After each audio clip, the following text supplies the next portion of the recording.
So let's change from drugs to real estate. Let's talk about Lennar, which is a home builder. Their symbol is LEN, Len. What if the guy who owns it is named Len? Lenny, maybe.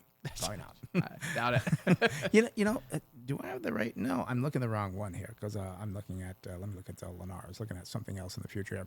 But they are in residential construction, short on the float size, about 5.5%, 99% institutional owned. So a lot of people don't hold the stock individually. We do see a PE ratio of 14.3. That's above the industry at 13.9. Price of sales 0.9 versus 1. Price to book value 1.3 versus 1.4. And price of cash flow, very expensive, I think, because it's real estate, 135 versus 20 for the industry. So something strange there. They don't have much cash flow, and I think because of the way they do things, they may carry the mortgages or something of that nature. And they carry on such heavy cash flow when they sell, but then when they're building, obviously that's very cash intensive. Yeah, again, understand the business. PEG ratio going forward, 2.6. The industry is at 1, so that's not very good.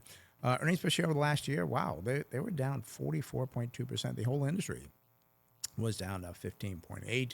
Sales for Lennar did close down about 3.5%. The industry down 8.5%. So we know the home builders are kind of struggling a little bit here. And again, a lot of it's the expenses. You talked earlier about the expenses of from the cities and the counties. They're just tacking on all these permit fees and everything else. And builders say it is so hard. I think I heard a number like 20% of fees of the house goes to fees and the permit process and everything else. Could be wrong. I think here in San Diego or in California, I think it's 25, 30%. I think it's a huge amount here. Huge amount, yeah. It's a shame it goes, to the city and the county. So, a 5-year earnings per share growth on Lennar is from the analysts is a 7.6%. That's on the earnings, above the industry at 5.7. They do pay a 1.8% dividend. They use about 25% of the earnings to pay that out. Look at the balance sheet. Current ratio 10.7 versus 7.4. Again, that's that liquidity of how, since they're a builder. Debt to equity is pretty low, 0.3 versus 0.4. Net profit margin, pretty decent, 6.1, below the industry at 7.8. And we do see return on equity is 9.4 versus 13.4. Cash flow, free cash flow for them is $28 million versus $1 billion for the industry. So we know there's problems, but could this be unique to Lennar that they're having problems? Yeah, it could be. And I did ChatGPT it real quick just to see. And again, ChatGPT, so not a ton of research here, but this says, when I asked it how much of housing prices comes from permitting and regulatory costs in San Diego, this is around 40%. Oh, geez. That's pretty crazy. And you think we'd have better streets with no potholes and everything be perfect. Where's all that money going? I don't know. But I got to give the numbers here real quick for Lennar. The current price here, $114.02.